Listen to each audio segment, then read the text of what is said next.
Assalamualaikum warahmatullahi wabarakatuh. Perkenalkan, nama saya Woderensari dari jurusan PGSD kelas G semester 3 Universitas Muhammadiyah Buton. Di video kali ini saya akan melakukan simulasi belajar dengan judul Landasan Pendidikan IPS sebagai Pendidikan Disiplin Ilmu. Adapun yang pertama adalah landasan filosofis. Yang pertama, memberikan pemikiran mendasar yang digunakan untuk menentukan objek kajian domain. Yang kedua, yang menjadi kajian pokok dan dimensi pengembangan pendidikan IPS sebagai disiplin ilmu. Yang ketiga, bagaimana cara proses atau metode pembangun pendidikan IPS sehingga dapat menemukan pengetahuan mana yang dianggap benar, sah, valid, atau terpercaya. Yang kedua, landasan ideologi.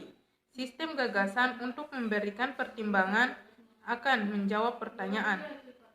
Yang pertama, keterkaitan antara dosen atau fakta pendidikan IPS sebagai disiplin ilmu dengan desoil teori pendidikan IPS. B. Keterkaitan antara teori-teori pendidikan dengan hakikat dan praktis, etika, moral, politik, dan norma-norma perilaku dalam membangun dan mengembangkan pendidikan IPS. Yang ketiga, landasan sosiologis. Sistem mendasar untuk menentukan cita-cita, kebutuhan, kepentingan, kekuatan, serta pola kehidupan masa depan melalui interaksi sosial yang akan membangun teori atau prinsip pendidikan IPS sebagai pendidikan disiplin ilmu. Keempat, landasan antropologis. Sistem gagasan mendasar dalam menentukan pola, sistem, dan struktur pendidikan disiplin ilmu sehingga relevan dengan pola, sistem, dan struktur kebudayaan. Landasan ini memberikan dasar sosial kultur masyarakat terhadap IPS sebagai pendidikan disiplin ilmu. 5. Landasan kemanusiaan. Sistem gagasan mendasar untuk menentukan karakter ideal manusia. Landasan ini penting karena pada dasarnya proses pendidikan adalah proses memanusiakan manusia. 6. Landasan politik. Menentukan arah dan garis kebijakan dalam politik pendidikan dari pendidikan IPS. Peran dan keterlibatan pihak pemerintah dalam landasan ini sangat besar, sehingga tidak mungkin steril dari campur tangan birokrasi. Ketujuh, landasan psikologis. Menentukan cara-cara pendidikan IPS membangun struktur tubuh disiplin pengetahuannya baik dalam tataran personal maupun komunikasi berdasarkan entitas psikologinya. 8. Landasan religius. Nilai-nilai, norma-norma, etika, dan moral yang menjadi jiwa yang melandasi pendidikan IPS, khususnya Indonesia. Landasan religius diterapkan di Indonesia menghendaki adanya keseimbangan materi yang bersumber dari introspective knowledge dengan extractive knowledge.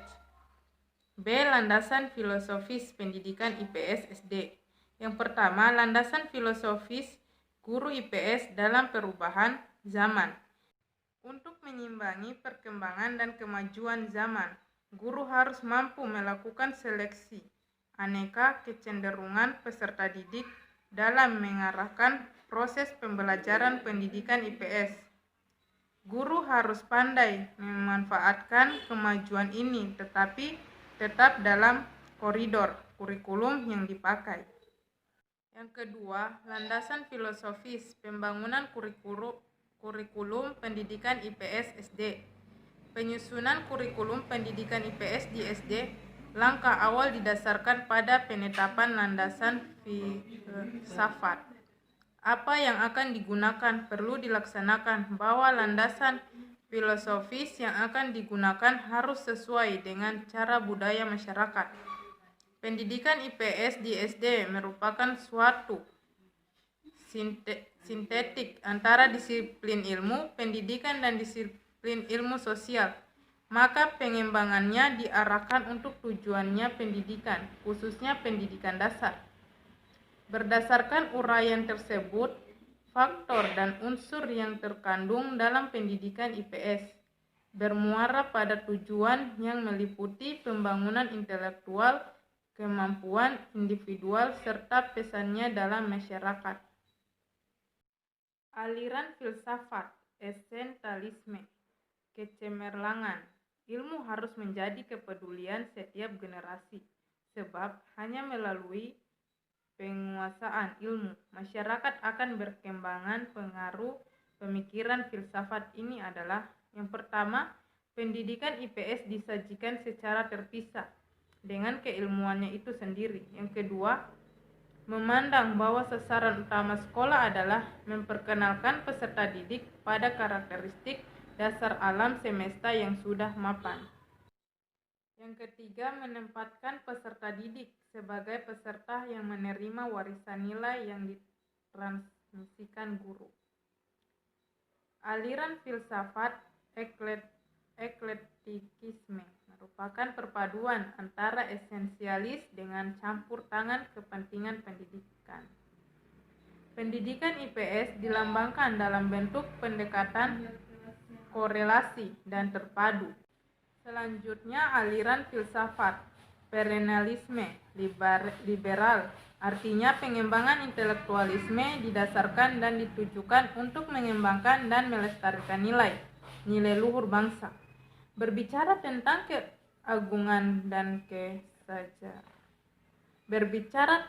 keagungan dan kejayaan bangsa, menghendaki adanya pewarisan nilai dari generasi, menekankan pada transfer of culture.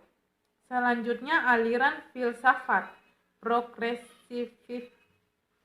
Tujuan utama sekolah adalah untuk meningkatkan kecerdasan praktis yang membuat siswa lebih efektif dalam memecahkan berbagai masalah yang disajikan dalam konteks pengalaman siswa pada umumnya.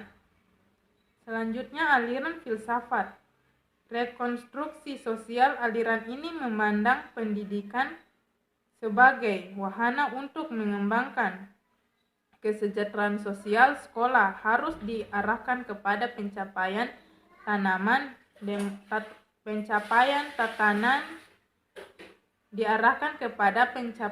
tatanan demokratis yang mendunia. Sekian dan terima kasih. Wabillahi taufiq walhidayah. Wassalamualaikum warahmatullahi wabarakatuh.